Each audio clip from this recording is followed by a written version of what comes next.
Welcome to a world where NFL starts and ends. I'm your host, Jacob. 38 days to the NFL regular season.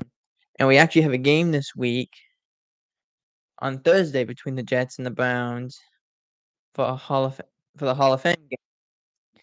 Now, we'll talk Aaron Rodgers momentarily, but let's first begin with Joe Burrow.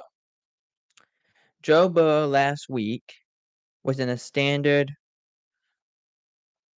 play where at one point he breaks the pocket and he starts to run. And then the next thing you know, he's hobbling and he goes down to the ground. No one around him. You don't know what happened. No non-contact related injury. He just starts hobbling. And he's on the ground. Hours later, it was announced he had a calf injury and he was actually carted off the field. And why this is significant is because the Bengals head coach said Burrow is going to be out for several weeks. Now, terms matter. Words exactly matter. How things are phrased matter. Because Aaron Rodgers suffered an injury early in minicamp. Came back a couple days later, he was fine. The Cowboys lost the safety to a calf injury, and he's out for a month. So it's a very rangy injury.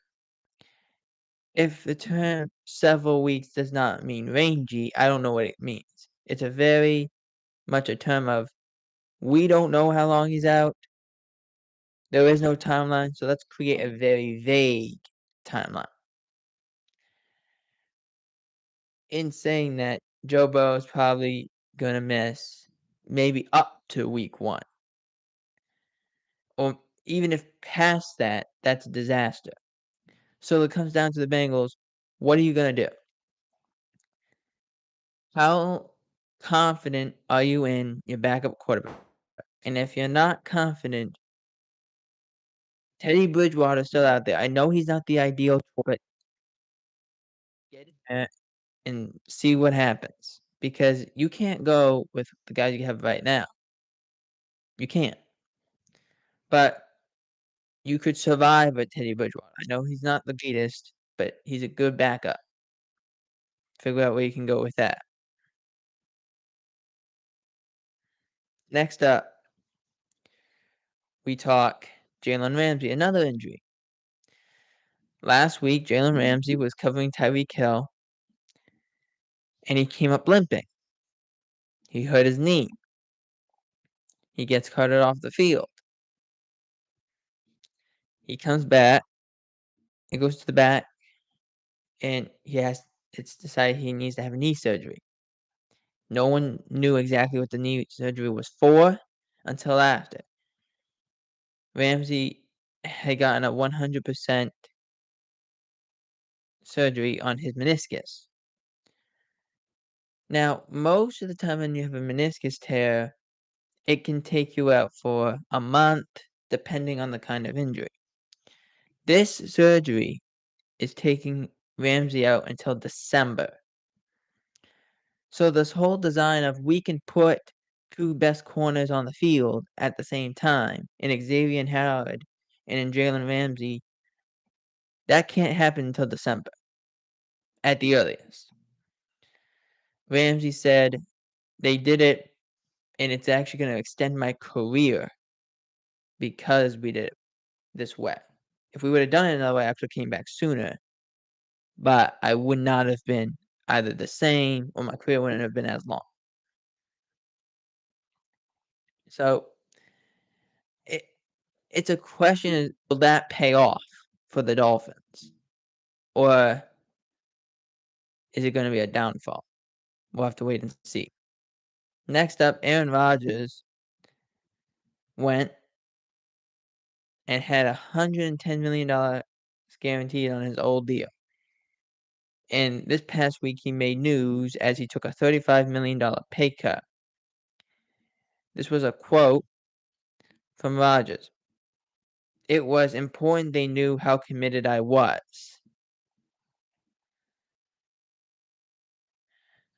as Rodgers signed a 2-year deal with $75 million in guaranteed through 2024. And this contract is according to Tom Pelissero, this contract's technically a 5-year deal, but includes 2 years to spread out the bonus proportionately.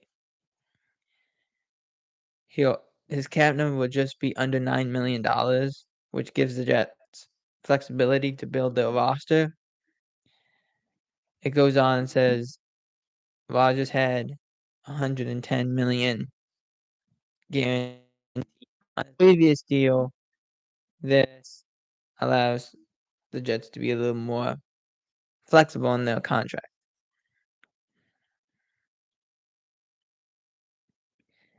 Another quote from Rodgers says, "The team gave up significant pieces for it to just be a 1-year deal. I'm aware of that. Anything could happen with my body or the success we have this year, but I'm having a blast, so I really don't see this as a 1-year and one and done year." Now, I like this. I think the Jets really they've alongside the Aaron Rodgers deal, they've brought in a lot of his former teammates to the point of people just making fun of it. Like, are they gonna bring in like Donald Driver, Jordy Nelson, you know, Jermichael Finley? Are they bringing these guys in? Because it just felt like they were becoming the New York Packers as they were drafting or bringing in all these former Packer wide receivers and players in general. So I like the deal. I think it's smart. I think it fits the team. I question how this is gonna look. Excuse me.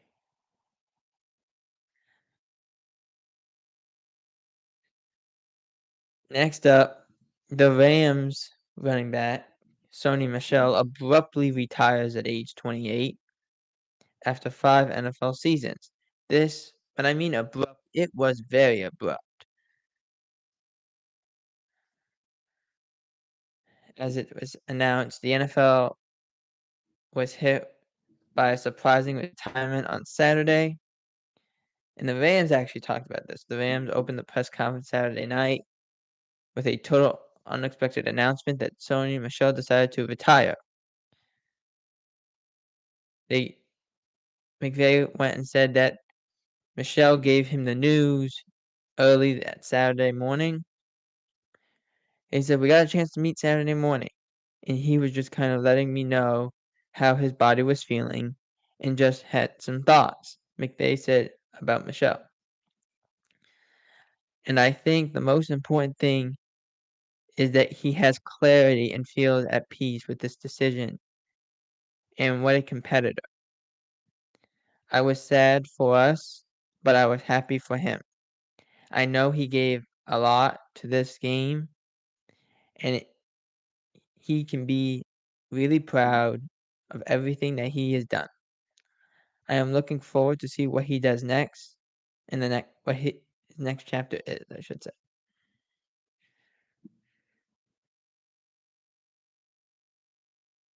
It went and said Michelle's surprising retirement decision barely came 1 month after he had made a decision to return to the Rams. After winning a Super Bowl with the Rams in 21, Michelle signed with the Chargers before making the decision to re-sign with McVay's team last month. Michelle, two-time Super Bowl champion, one with the Patriots, one with the Rams, two teams that will be linked forever. Like, it was a shocker. Don't get me wrong. The Rams acted quickly. They signed Royce Freeman, another veteran running back, played with the Broncos. Really feel that this decision, like when you have players that do this, they wait, they come back, they realize, my heart's not really into this anymore. It's time to go. It happens a lot. You c you will see a lot of players that get to camp and they'll be like, "Yeah, I don't enjoy it as much as I did. Either I'll continue or I won't." And in this choice, Sonny Michel said he won't. Next up, Ezekiel Elliott. This was news. Ezekiel Elliott visited the Patriots this weekend, and Dalvin Cook visited the Jets this weekend. Both running backs left without a deal. Now, Dalvin Cook is becoming very good in the media in terms of what teams he would like to sign with and what teams he would get the most notoriety.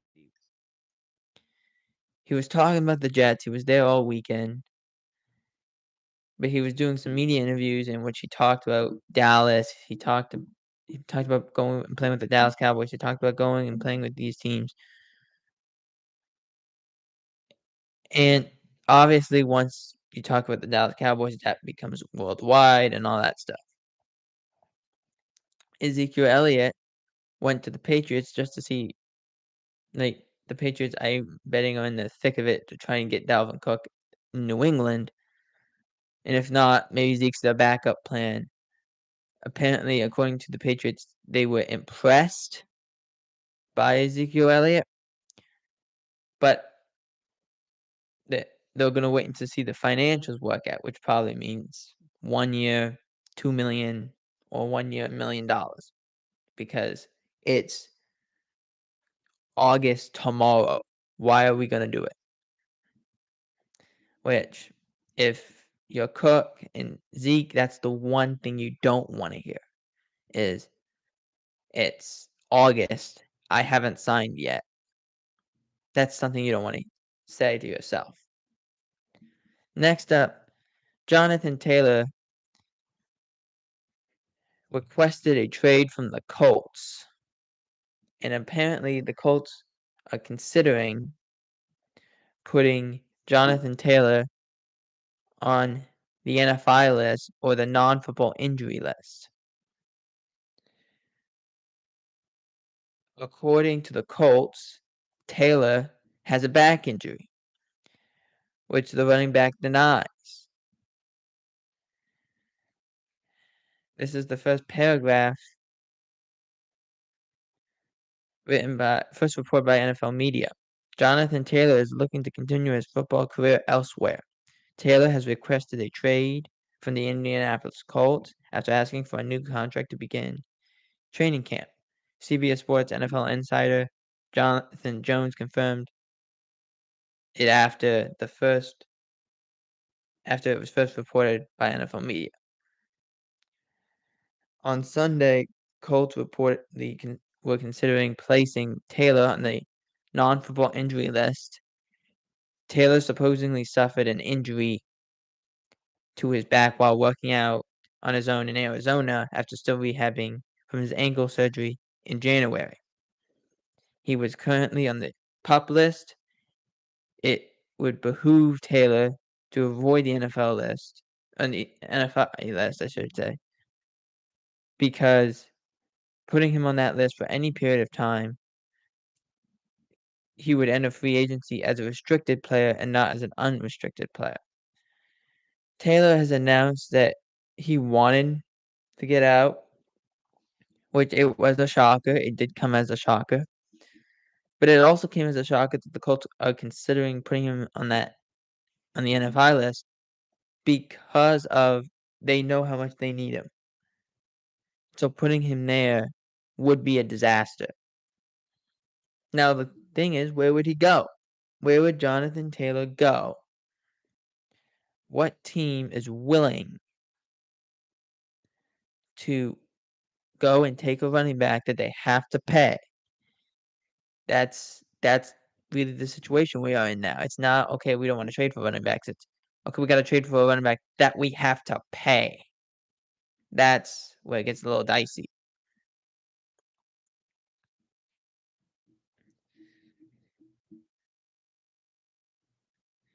Next up, with well, talking about the Seattle Seahawks, Kenneth Walker III has an injury and is dealing with a groin issue. And Zach Charbonnet, the running back that the Seahawks drafted, I believe, in the 4th round, is out indefinitely with a shoulder injury. Now, the Seahawks, the last couple years, have drafted many running backs. So, this is according to Pete Carroll. Head coach Pete Carroll said on the Walker injury that he will remain out for a while. They'll manage the groin injury. The former second-round pick out of Michigan State rushed for 1,050 yards and 9 touchdowns in 15 games. Walker was injured around the same time this past year. He even missed the opener with a hernia injury. As for Charbonnet, he is out indefinitely, according to Carroll. The 52nd pick, so actually the second-round pick, I'm sorry. The 52nd pick in his final collegiate season rushed for 1,359 yards, 14 touchdowns, caught 37 passes for 321 yards. Carroll said that the shoulder issue creeped up on him. Walker's injury sounds like the Seahawks are being cautious so that it doesn't develop into something much more serious that could cause him to miss time closer to the regular season. As for Charbonnet and the Seahawks, they're waiting on word back from the team doctor. They go on and say, and I'm gonna not try and mispronounce some names here, but I probably will butcher them. DJ Dallas, Bryant Corbett, Kenny McIntosh, and Wayne Talupa are the other running backs the Seahawks have, while Walker and Charbonnet sit out. Their preseason opener is August 10th against the Minnesota Vikings, which is a Thursday. And finally, for most teams that started training camp on the 19th, it is finally pads. You can now wear your pads and actually attack people. Back in the old days, they used to do padding in the morning. They would do 2-a-days, wear pads in the morning, traditional practice, and then at the afternoon, they wouldn't wear pads, they would wear shorts, and it was just a quick run through. Now there's rules. You only have 12 practices, 10 of them are padded, and based on how it operates, whether you're in a remote location or in a location of where you normally play, that can change how you operate. So, first day of pads, it's an exciting point of view because it means football is back, as Thursday is the first game, the Hall of Fame game, which is always exciting. And I can't wait to see what the Jets look like heading into this preseason game. And I will be watching, and I hope you will too, as the Jets will take on the Cleveland